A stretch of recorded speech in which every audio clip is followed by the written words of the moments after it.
میاں نواز شریف کے خلاف پارٹی کے اندر گروپنگ کر رہے تھے اور کس طرح سے مریم نواز کو پارٹی میں پس منظر میں دھکیلنے کی سازش کی جا رہی تھی۔ اسی وجہ سے جب اس شخص نے اس قسم کی دھمکیاں دیں تو اس کے بعد پارٹی نے اس سے شو کاز نوٹس کا جواب بھی نہیں لیا، اور آج 4 ماہ گزر چکے ہیں لیکن اس شخص نے پارٹی کے اس شو کاز کا نوٹس جواب دینا اس کا مناسب نہیں سمجھا، اور مریم نواز پوری طرح اس شخص کے پیچھے کھڑی ہیں۔ اب یہ جو شخص ہے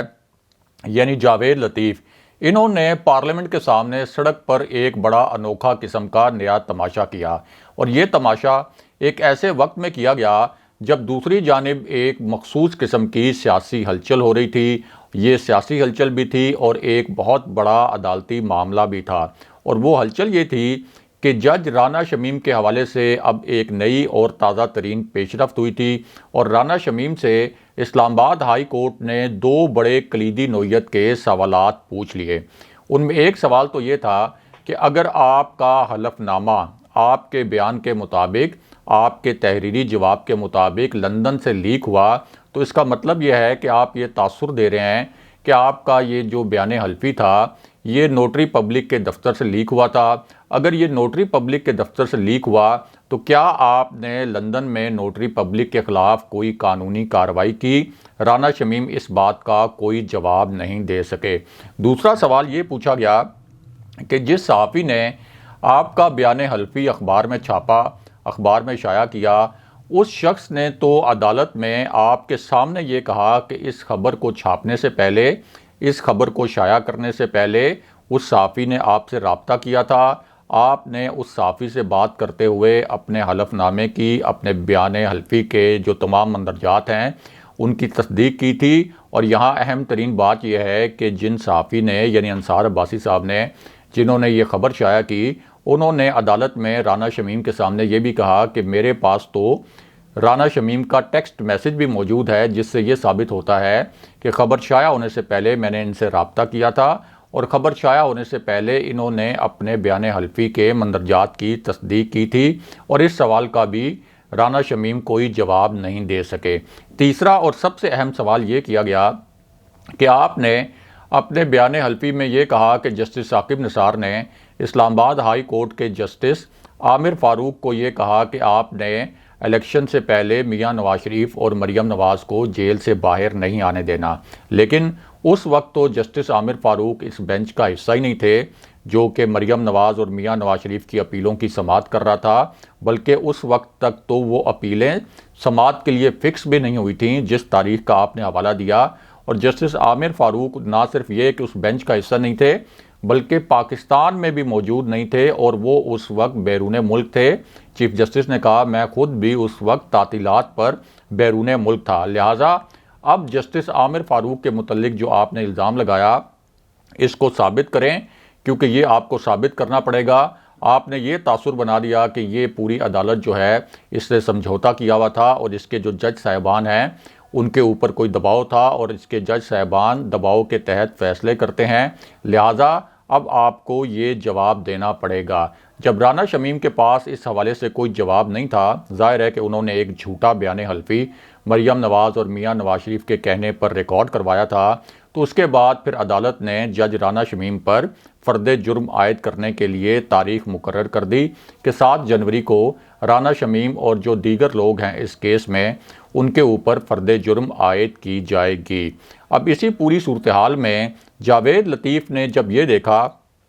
کہ مریم نواز کے کار خاص رانا شمیم اب ایک بہت بڑی مشکل میں پھنس گئے ہیں، ان کے اوپر اب فرد جرم بھی عائد ہو رہی ہے، عدالت کا فیصلہ آ گیا ہے، اور انہوں نے جب یہ دیکھا کہ میاں نواز شریف اور مریم نواز کا یہ جو پورا کھیل ہے یہ پٹ کر رہ گیا ہے، تو انہوں نے ایک نیا انوکھا تماشا شروع کر دیا، اور وہ تماشا یہ تھا کہ جاوید لطیف نے جو قائمہ کمیٹی کے ایک کے چیئرمین بھی ہیں، انہوں نے جسٹس ثاقب نثار اور رانا شمیم کو طلب کر لیا قائمہ کمیٹی کے چیئرمین کی حیثیت میں، حالانکہ عدالت میں یہ کیس حل ہو چکا ہے، رانا شمیم کا بیان حلفی ایکسپوز ہو چکا ہے، وہ مکمل طور پر جھوٹے ثابت ہو چکے ہیں، جسٹس ثاقب نثار پر جو الزامات لگائے گئے تھے وہ مکمل طور پر غلط ثابت ہو چکے ہیں، لیکن اس کے باوجود جاوید لطیف نے ایک جج کے طور پر ایکٹ کرتے ہوئے اور خود کو ایک منصف بناتے ہوئے ایک سوال نامہ جسٹس ثاقب نثار کو بھجوا دیا اور بعد میں میڈیا کی توجہ حاصل کرنے کے لیے سڑک پر قائمہ کمیٹی کا اجلاس منعقد کر دیا۔ یعنی سڑک پہ کھڑے ہو کے انہوں نے قائمہ کمیٹی کا اجلاس کیا۔ قائمہ کمیٹی کے دیگر ارکان بھی سڑک پر موجود تھے۔ میڈیا نے اب سڑک پر ہونے والے اس اجلاس کی ہیڈ لائنز بنائیں کیونکہ جاوید لطیف یہی چاہتے تھے، اور اس کا واحد مقصد یہ تھا کہ رانا شمیم کے خلاف جو عدالتی کارروائی ہوئی ہے، فیصلہ کن کارروائی، جس میں ثابت ہو گیا کہ رانا شمیم جھوٹے تھے اور ان کے جو ماسٹر مائنڈز تھے انہوں نے بھی رانا شمیم کو استعمال کیا، تو اصل جو یہ تماشا کیا گیا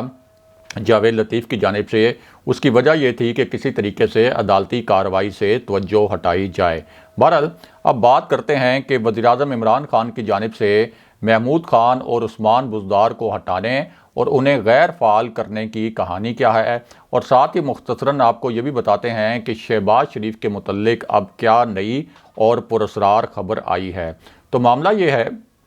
کہ قومی اسمبلی کا ایک بہت ہی اہم اجلاس ہونا تھا۔ یہ اجلاس حکومت اور اپوزیشن دونوں کے لیے ایک بہت بڑا چیلنج تھا، کیونکہ حکومت نے اس اجلاس میں اپنی جو پریزنس ہے اس کو انشور کرنے کے لیے بہت زور لگایا تھا۔ دوسری جانب اپوزیشن نے بھی پوری کوشش کی تھی کہ اس کی پوری سٹرینتھ جو ہے وہ قومی اسمبلی کے اس اجلاس میں موجود ہو۔ حکومت نے اسی اجلاس میں IMF کا جو پروگرام پاکستان نے لیا ہوا ہے معاشی مشکلات کے باعث، اس کو آگے بڑھانے کے لیے اس اجلاس سے منی بجٹ پاس کروانا تھا، اور اس منی بجٹ کو پاس کروانا IMF کے پروگرام کو کنٹینیو کروانے کے لیے بہت ضروری تھا۔ اس کو حکومت ریفارمز بجٹ بھی کہتی ہے۔ لیکن اس موقع پر حکومت کے اتحادیوں نے پرائم منسٹر عمران خان کو بلیک میل کرنا شروع کر دیا، بالکل اسی طرح جیسے اس سے پہلے بھی پارلیمنٹ کے مشترکہ اجلاس کے موقع پر جب حکومت نے بہت اہم قانون سازی کرنی تھی تو کاف لیگ نے اس وقت سیاسی فائدہ اٹھانے کے لیے کچھ شرائط رکھ دی تھیں۔ اسی طرح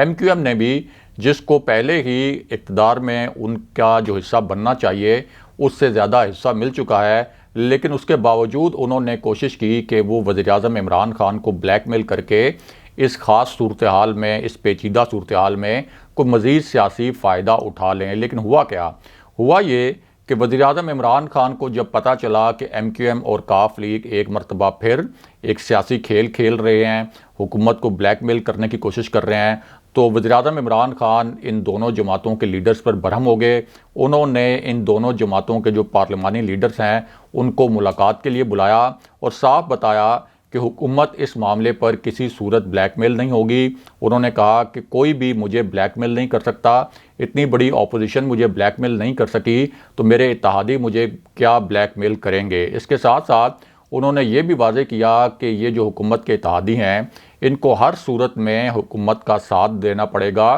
کیونکہ یہ بہت اہم اجلاس ہے IMF کے پروگرام کو آگے بڑھانے کے حوالے سے۔ لیکن دوسری جانب شہباز شریف کے متعلق بھی ایک پراسرار سرگرمی نظر آئی۔ یہ ایک نئی سرگرمی تھی، کیونکہ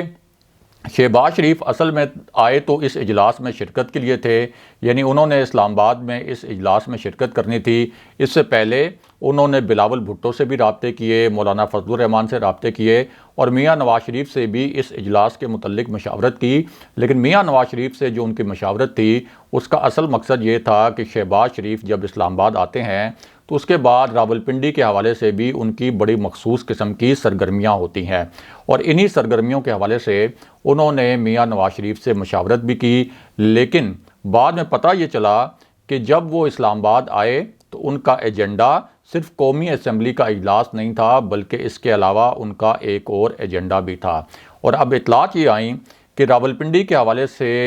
شہباز شریف نے کچھ نئی سرگرمیاں کیں، یعنی طاقتور حلقوں کا جو شہر ہے، جو فیصلہ ساز حلقوں کا شہر ہے، یہاں پر شہباز شریف نے کچھ تازہ ترین رابطے کیے، ان کی پلس چیک کی، یعنی ان کی نبض چیک کی کہ اس وقت اسٹیبلشمنٹ حکومت کے متعلق کیا سوچ رہی ہے، کیا اسٹیبلشمنٹ نون لیگ کو کوئی ریلیف دینے کے متعلق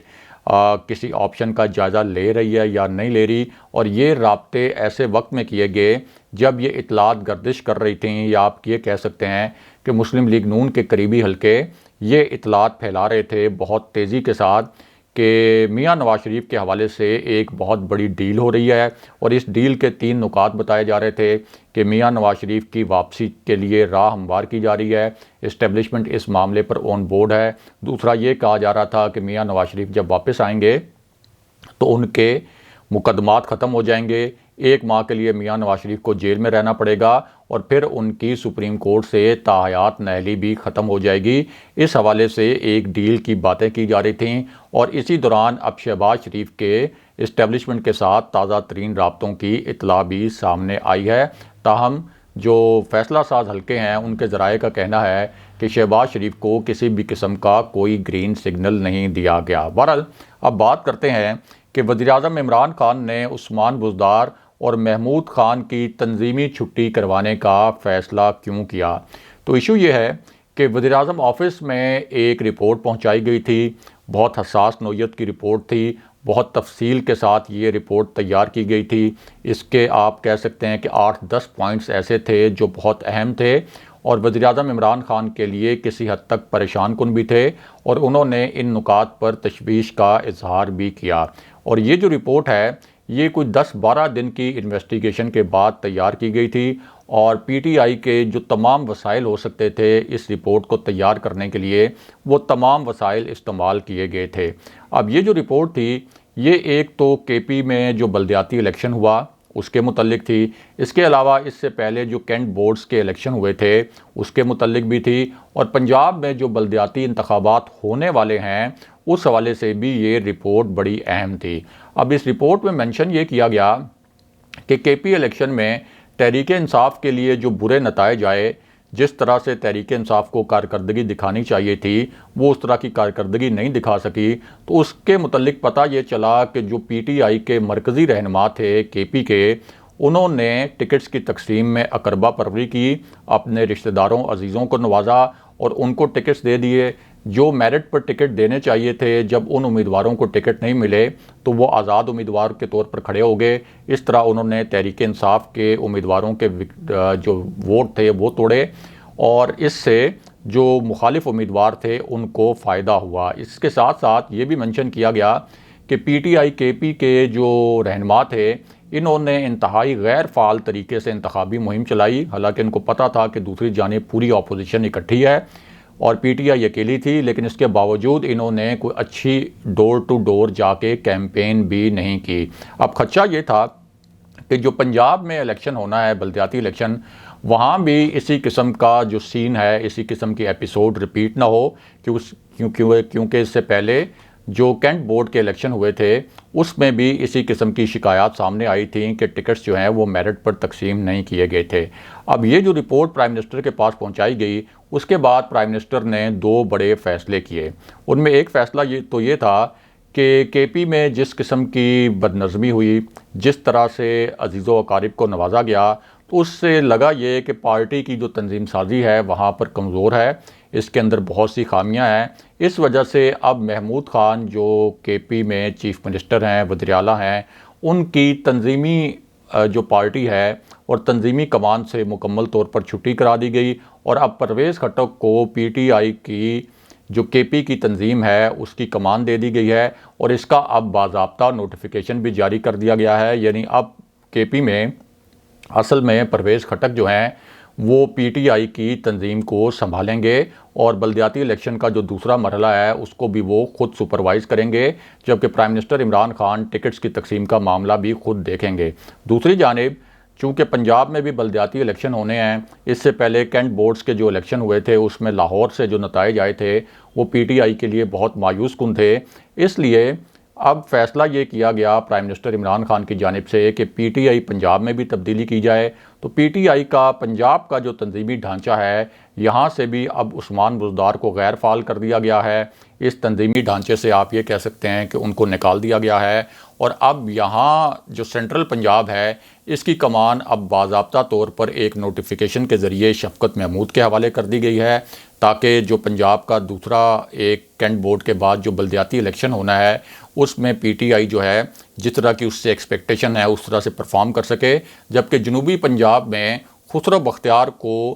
باقاعدہ پی ٹی آئی کی تنظیمی کمان سونپنے کا نوٹیفیکیشن جاری کر دیا گیا ہے۔ اس طرح سے اب شفقت محمود اور خسرو بختیار پنجاب میں پی ٹی آئی کا جو شو ہے اس کو رن کریں گے۔ اگلے پروگرام تک کے لیے خدا حافظ۔